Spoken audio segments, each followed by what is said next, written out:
to the demonstration of ELC activity, geometrical shape detection and recognition using image processing in Python. I am Dr. Shashikant, and in this video, we will explore how to implement Python code and use it to detect and recognize various geometrical shapes, such as a circle, a triangle, or a rectangle. We will also have a hands-on experience on how to implement different image processing techniques in Python and in general. So let's dive in. To begin this activity, you first need to go to Google Colab.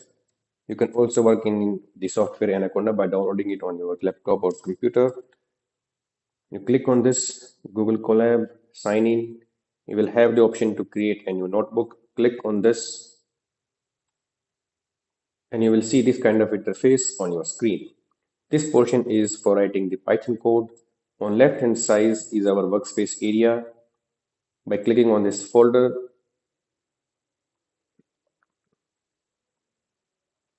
here you will see the data related to your current active code. To import any file, you can click on this button. It will ask you to import any file, then you can simply import that. So let's write a very simple code where variable x is equal to 9 and y is equal to x plus 7. To run this code, we click on this play button. So the green tick means there was no syntax error in the code and it is executed successfully. To check the values of these variables, we can click on this variable space right here. And here you can see that x and y are both integer type, although we did not declare any data type in the code. And the values of these x and y are 9 and 16. If we simply change the value of x, let's say 9.6, execute it again. Now you can see that the x and y variables have become floating data point variables. The values are changed to 9.6 and 16.6. Execute a code written in a single cell, you can hit Control plus Enter. And to execute a code written in different cells, let's say we have another variable z is equal to x plus y here. So I can either go for clicking on this button, z is equal to x plus y, and another variable z is here.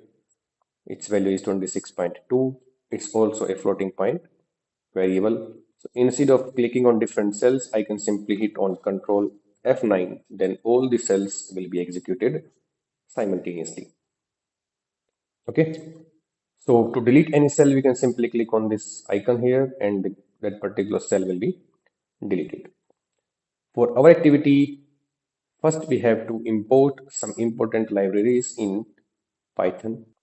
So we write import CV2 to import computer vision library. To comment any line so that it will help you in remembering what this particular code is doing, you can simply use hash. So hash, it is simply importing computer vision library. Same way we can import different libraries.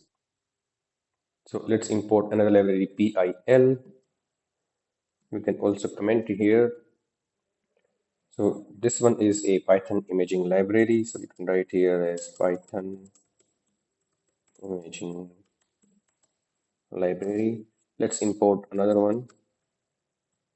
Let's import numpy as np.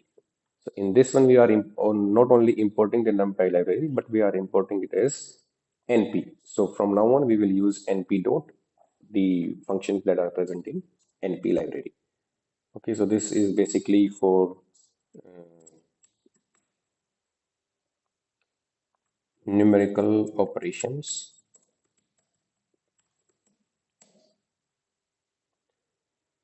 Same way we can import different libraries. So I'm writing here the code as it is. Here we are importing PyPlot as PLT from matplot libraries for visualization the library in Python for two-dimensional plots, and image from PIL, that is Python imaging library. We are using it for opening, rotating, and displaying any image. And again, importing very important library from matplotlib image as mp image, which is basically two image for image read and image showing functions. So once we import these libraries, we can simply click on this button, play. If there is any syntax error, it will show the warnings and errors, else it will be a green tick. Now we need to import our image from our computer system. Let's say we will go here, we click on this icon, we import the image. It's right here, activity image 1, open, okay. And once you import your image, it will show in your workspace area. So once we have imported the image, now we can write code in a different cell to read this image and store it in img. We can write it as img equal to image dot open and the name of our image file along with its extension.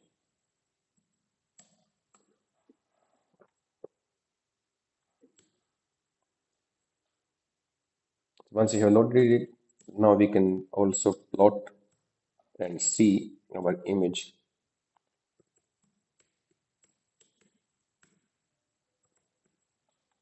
For that, we are using imshow function from plt library. We click on this, and this is the image that we have imported. We can see it on the screen. So we have imported the image, we have showed the displayed the image.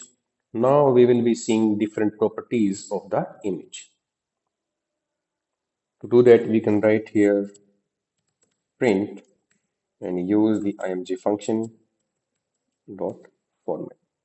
This will print the format of the image, and to print the size, we can write img dot size, and for mode, we can write print img dot mode. And click on this, and here you can see that this is a JPEG image.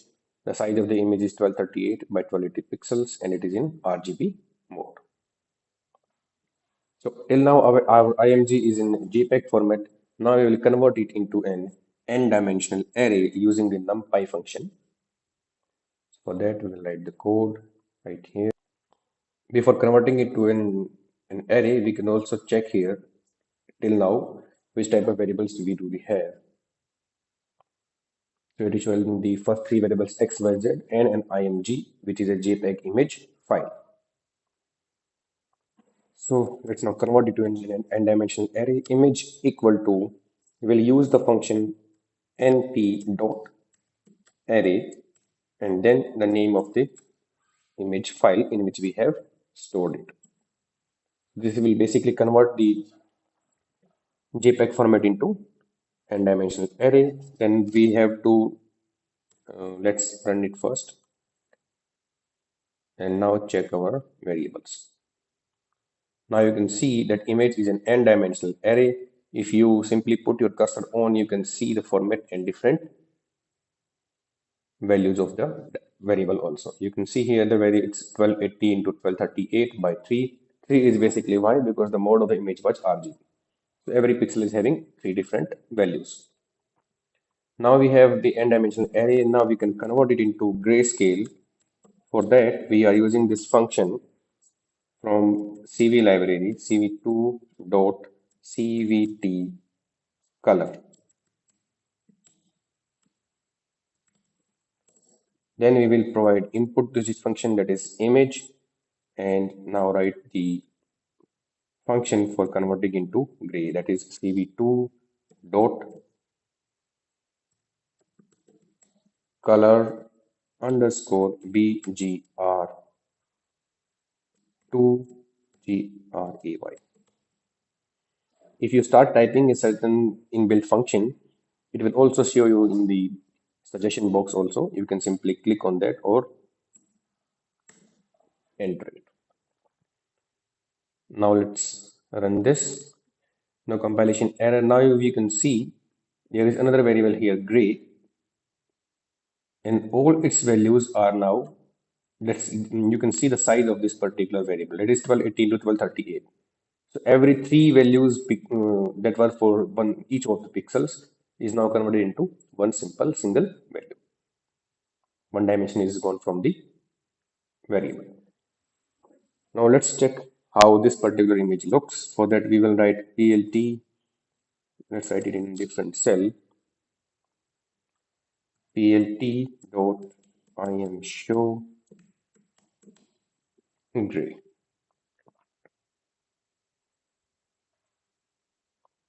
So you can see here that still it is not present to us in grayscale manner. For that we have to write here c map equal to gray.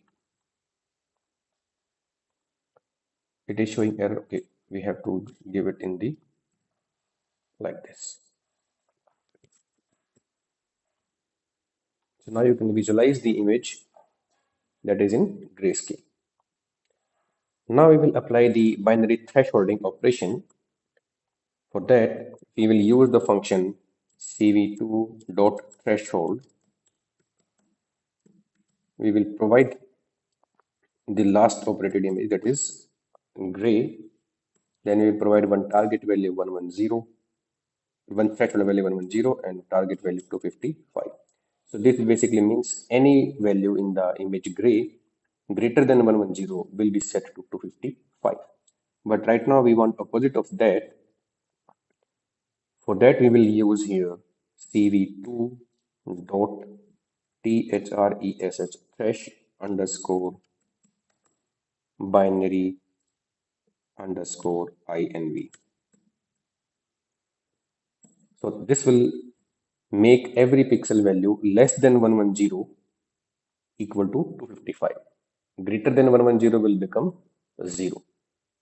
So this particular line you can see here, these are black colored pixels. These will have values almost, most of these values will be less than 110. So they will become 255. That means pure white. Rest of the background which is greater than 110, that is right now looking whitish, that will become black. Now this particular function gives us two values, but output, in this output we will need only the second value. So the first value is basically we will store into a dummy variable, let's say underscore, and second value is our stored in threshold. We run it, so you can see here now threshold. Now you can see if you move your cursor on this particular variable, you can see the values either are 000 or these are 255. Before that, the input to this particular function is gray. In gray, you can see the values in the range of 0 to 255. Okay.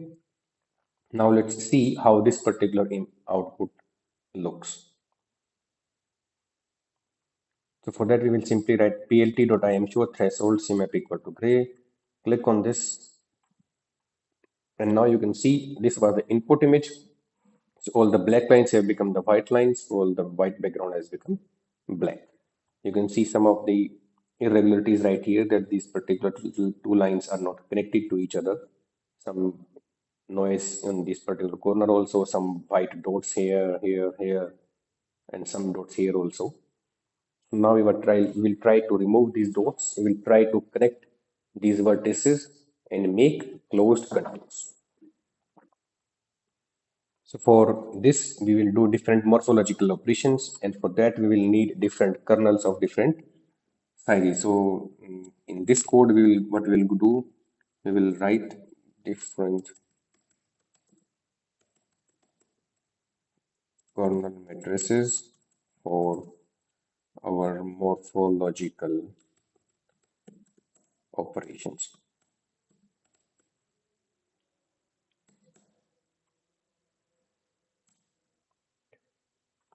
To do that, we will write kernel equal to cv2 dot get structuring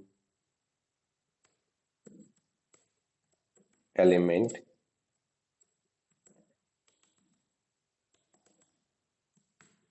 and then we will write the shape of our structuring element, which is rectangular. So we will use cv2 dot morph underscore rect, and then the size of the structuring element, which is we are defining here it as 4 by 4. Same way we have defined only one kernel here. Now we have to define two more kernels for dilation, for opening, and for closing. So we can simply copy here this one, paste, and we can change the size of these.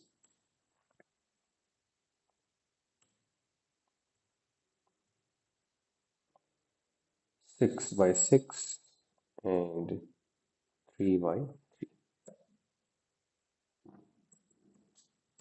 You can change these sizes and see how it affects the output. Let's check if there is any syntax error or not in this. Okay, so we have defined three kernels. Okay, or we have named all of them the same variable. Let's use this as O and this as C. So now we have three different kernels. Okay. So now we will perform dilation on the threshold image. Dilation on threshold image output.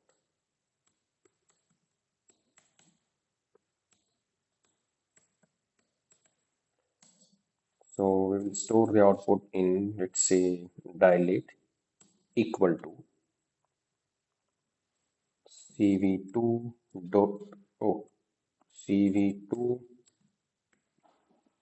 dot dilate. We provide input. Input is our threshold. Then we have to provide the morphological operation that we are going to use and the filter, that is kernel, and how many times we are going to use this. So iteration is, let's say it's set equal to 3. We run it. Okay, some error is there. It is in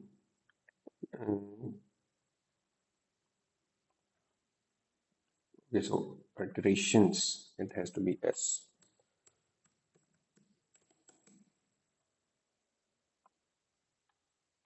Okay, so now we have get another variable that is dilated right here. Let's see how this one will look. So we will use plt dot im show, and now we are our input is dilated and it's also in grayscale.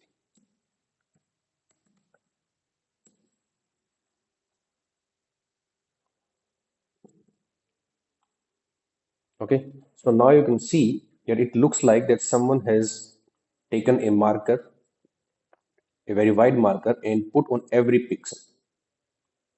So to understand this, you can imagine the marker size of our kernel, that is 4 by 4, and every pixel it is putting, wherever it is matching, it is extending that particular line or pixel. So now our lines have become more widened, but this has also introduced some other kind of errors, like this particular dot.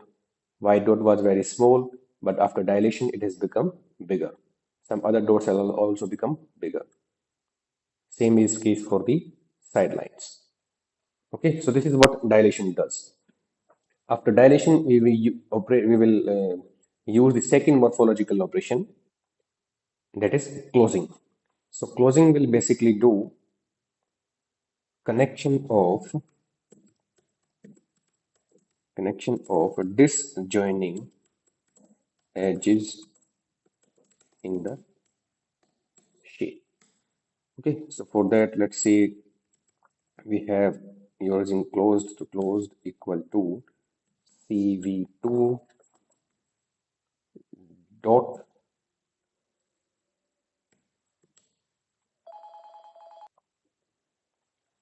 morphology x, and then we will provide the input, which is output of the last stage that is dilated, we use the operation cv2 dot morph underscore close. We provide the filter size that is kernel closing and a number of iterations. So iterations equal to, let's say in this also we have 3. cv2 dot.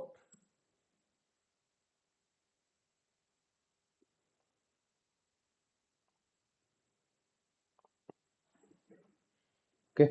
Now let's check the output of this particular stage. For that we will again use plt dot im show and then the name of image closed cmap equal to gray.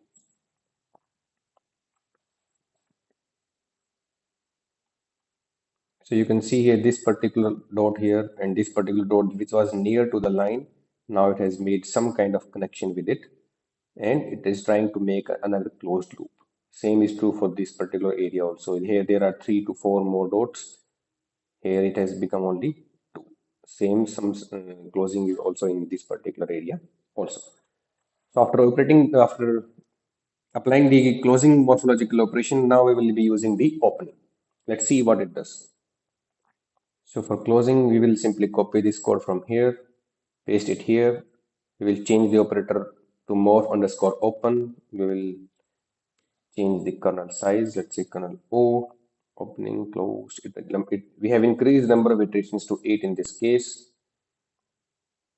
Let's run this and then this. Now you can see that some of the blobs that were present in the image has been removed. This particular dot from here, and here and here. And some of these blobs from the corner, they are now removed from the image. Now we will apply the operation of thinning, which will make these lines more thinning.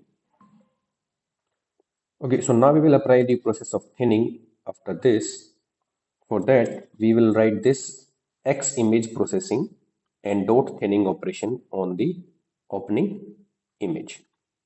Let's see what it will allow it how it appears on our screen. Plt dot show thinned to gray. So now you can see here that the process that what we did in the first stage, that is dilation, which increases the width of every edge. Now it is it has been reduced to a very thin line. But this thin line is doing what? It is taking this particular portion is also as a different edge. That's why you can see here a different popping out of in the vertex of the triangle. So we will again use the process of dilation on this particular image. Okay, so for that I'm simply copying the code from the previous stages. I have made this thinned as the input. We are using the same operation, same filter as previous kernel. Number of iterations is 5. Let's check how this particular image now looks. So now this is how our image will be looking. Okay, you can see that this is more refined, although there are slightly some edges right here. We can remove these by using the approximation process in the next section. So in the next section now we will try to count in the image. So to do that, we will simply write here contours is equal to this. So this particular function is in CV library, cv2.find contours. We provide this the dilated underscore t output. This is the operator which tells us in what order the contours will be stored. For example, here are four. This particular image will be resulting into at least 4 contours. There will be some more which will be we will remove after approximation. But the the first contour will be the outer line of this particular image. So for I equal to 0 will stand for this particular first contour. Then there will be a triangle, and then there will be a circle, and this particular shape number 3, some of the shapes from here, here, and this particular portion. So this basically tells us the ordering of the contours, and this is for applying the first level of approximation to the lines. This function will also give you two values. We are interested in only the first value, that is contours, that will be saved in the, we can see here this particular value contours. So this particular variable is having, let's say, having 9 items, all are of tuple. Okay, so tuple means having a certain properties, and all the properties, all the contours will have a certain number of defined elements in that. So there are in total 9 tuples. So it is basically having 9 contours in it. Okay, now we will remove the first one from the contour list, or we will not process that one. That will be from I equal to 0. Contour, zeroth contour will be removed. That is outermost body of the image.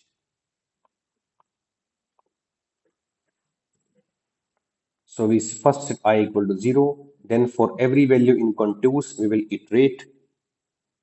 And if we check first, if it is 0, then we will set it 1. 0 means there is only one entry, that is outer body. If it is 0, we will set I equal to 1, and we will check for the node. Okay, so we now after that, we will,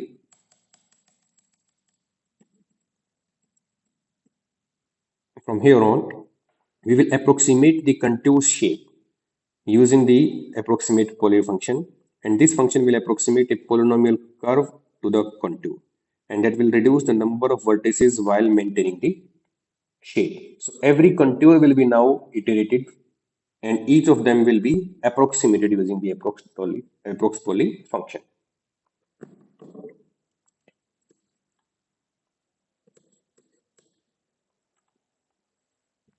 So we will use approx poly dp function. We are providing contour. Contour is having value from contours 1, 2, 3, 4, 5, 6, 7, whatever number of contours are there.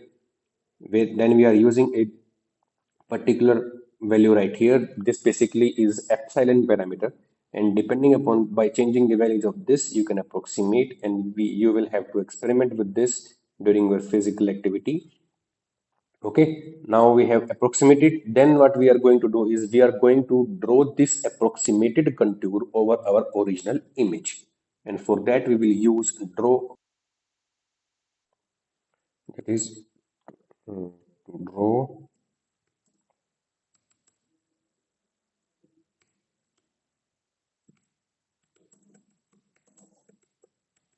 contours over the image.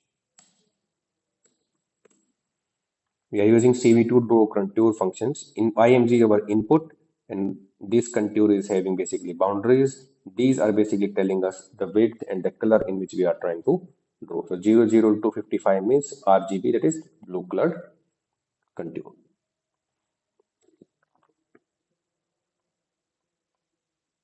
Okay, now let's move on.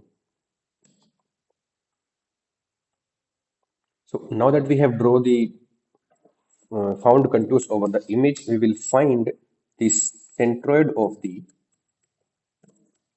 each of the shape. Centroid of each of the shape. For that, we will simply make use of the moments function that is inbuilt in the Python library CV2 dot moments contour. We take the ratio of a first moment to 0th moment and second moment to 0th moment, and it will give us the x and y coordinates of the centroid of the shape. Why we are doing this? Because now that we have detected the contours, now we will write which particular image it is, shape it is, and where we write. So we have find out the coordinates of where.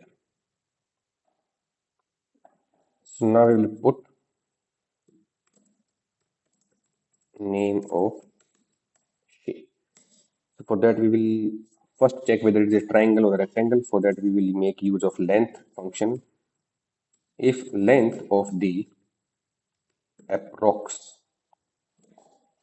is equal to 3, then we will write cv2 dot put text.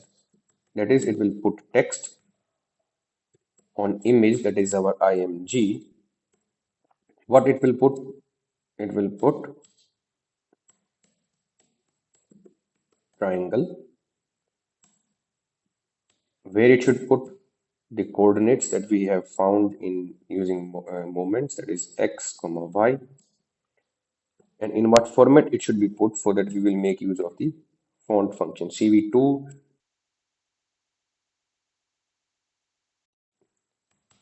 Hershey underscore simplex,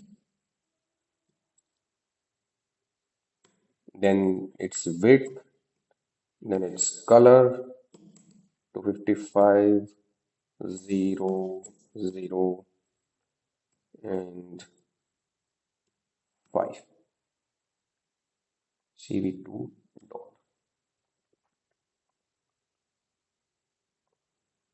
So for triangle it will be written in red color in this particular font.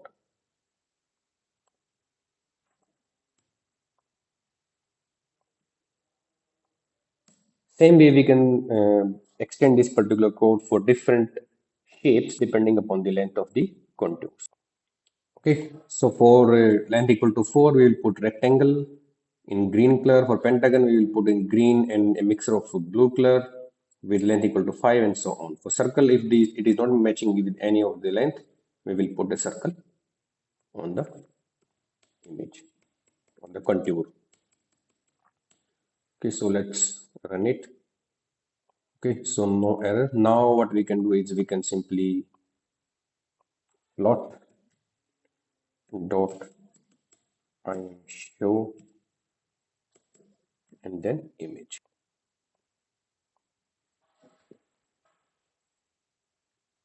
Okay, so here it is. You can see the triangle in red color written on this contour, circle in blue color on this contour, and rectangle on this particular contour. So this is how you can use Python code to detect the geometrical shapes. Let's go over all these steps in brief. First, we import all the libraries. Then we open an image, store it in img. Then we check its formats. Then we convert it to an array and convert it in grayscale. We can check that here. After converting to grayscale, we apply the operation of binary threshold using threshold inversion function. We can check here, it is now in more black and white. Some irregularities right here. We will use the three different filters for dilation, closing, and opening are more corrected, but we have some blobs here and there present. Then we make use of closed. The near about blobs will be merged into the nearby edges of the shapes. But after applying the operation of opening, we can see that blobs are gone. More of the noise has been removed. Then we will using the thinning operation. It will remove the sidewise, the noise present in the sideways, and some of the extra lines will also be introduced, but these can be further removed using further dilation operation. Once we have done this, now we will try to find out the closed contours using the find contours function. Once we do this, we reject the first contour, which is outer line of the image. Rest of the contours will be approximated iteratively by changing the value of I, and then we can find out the centroid of each of the shape, and we will put the desired shape name on that particular coordinates in different color formats. We again in the last we show the image using the function plot img I am sure. Okay, so this is how we are going to do in the activity. Also, you are going to have different images in your folder. We will also provide some of the images to you. We will run them, and if there are some challenges, we will see in the activity room. Okay, guys, hoping to see you soon in the